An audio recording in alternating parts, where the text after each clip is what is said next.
لاس ویلو ډکې سلګۍ دي دا به څه چل کېږي لاس ویلو ډکې سلګۍ دي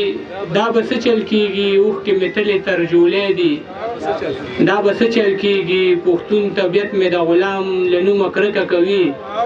جامې مې غاړه کې پردی دي دا به څه چل کېږي پښتون طبیعت مې د غلام د نوم نه کرکه کوي جامې مې غاړه کې پردی دي دا به څه چل کېږي ما یې پخوا کې څو کسان تبر په لاس ولیدل دغه چینار کې خو مرغۍ دي دا به څه چل کېږي ما یې پخوا کې څو کسان تبر په لاس ولیدل دغه چینار کې خو مرغۍ دي دا به څه چل کېږي ما نه خندا غواړي ضمیر مې خاموشي نه مني ما نه خندا غواړي ضمیر مې خاموشي نه مني اجې د شونډې مې پولې دي دا به څه چل کېږي مننه او د قبر په حاضه د دې ډیوې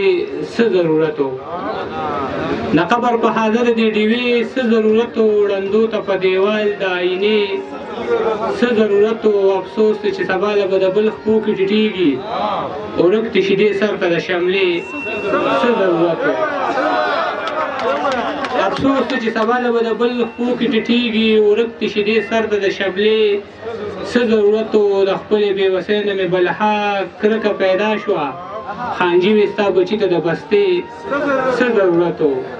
د خپلې بېوسۍ نه مې بلها کرکه پیدا شوه خانجي وې ستا بچي ته د بستې څه ضرورت و سحر چې په جرګه کې د غریب غوښو ته ناست یې ملک صاحب تهجد د شپې څه ضرورت و سحر چې په جرګه کې د غریب غوښو ته ناست یې ملک صاحب تهجد ته د شپې څه ضرورت و دیدن خو دې پرېږده چې غږ دې هم چېرته رانغی اشنا د دومره ډېرې فاصلې څه ضرورت و دیدن خو دې پرېږده چې غږ دې هم چېرته رانغی اشنا د دومره ډېرې فاصلې څه ضرورت و حاجي شوې خو د خپل منافقت نه منې نه شوې ظالمه ستا طواف ته د کعبې څه ضرورت و دا چا چې قتل کړی دی همدله سزا ورکه ملک صاحب نو په دې کې د سورې څه ضرورت و دا چا چې قتل کړی هم دله سزا ورکه ملک صاحب نو په دې کې د سورې څه ضرورت و سحر نه تر ماښامه د اجس په انتظار و چې نه راتلې اشنا نو د وادې څه ضرورت و او دغه جاوید ملنګ ورور غوښتنه کوي پښتني مینې اظهار ته مې خوله جوړه نه شوه د پښتني مینې اظهار ته مې خوله جوړه نه شوه بس غلې ودرېدم دلدار ته مې خوله جوړه نه شوه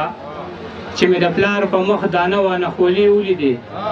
پیزار مې نه و خو پیزار ته مې خوله جوړه نه شوه چې مې د پلار په مخ دانه وانه خولې ولیدې پیزار مې نه و خو پیزار ته مې خوله جوړه نه شوه بې دریغه قرض خالي جیب او د بچو غوښتنې بې دریغه قرض خالي جیب او د بچو غوښتنې د اختر شپه و دکاندار ته مې خوله جوړه نه شوه او څو شیونه نور چې نږدې راته ولاړ دی هر الزام لکه د کونډې نږدې راته ولاړ دی هر الزام لکه د کونډې تېرېږي مې د ژوند هر یو ماښام لکه د کونډې لالې خفه نه شي زه په کړس خاندلی نه شم په ما باندې نظر د ټول قام لکه د کونډې لالې خفه نه شي زه په کړس خاندلی نه شم په ما باندې نظر د ټول قام لکه د کونډې رانجو بنګړي پیزوان مې دې تنور ته غورځولې رانجو بنګړي پیزوان مې دې تنور ته غورځولې د حسن نه مې اهلم انتقام لکه د کونډې زما د راتلو څوک دی او د چا لارو ته ګورم په پورې ور سلګۍ وهم مدام لکه د کونډې زما د راتلو څوک دی او د چا لارو ته ګورم په پورې ور سلګۍ وهم مدام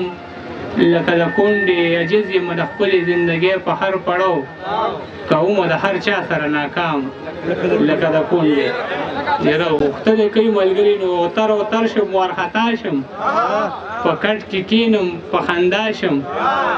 یاره چې تا ته شم چاړه شم نور د خبرو چالوار نه ورکوم دومره په ګڼ تعداد کې خلک ولاړ دي دغه څو شیونه نیاز خان له ستاسو غوښتنه ده چا مسلمان ورته د خپل زړه انتها ویښې دی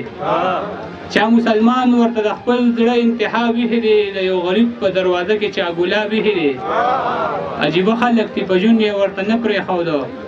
نن مې بچي ته په کفن کې چا کتاب ویښې دی عجیبه خلک دي په ژوند یې ورته نه پرېښوده نن مې بچي ته په کفن کې چا کتاب ایښی دی پرېوتی قبر سپین کفن لږې دم کړي اوبه ځان ته مې ذهن کې د ټول عمر حساب ایښی دی دوه درې شیونه نور چې وجود نه کمیتاو د بېوسۍ نه راحتې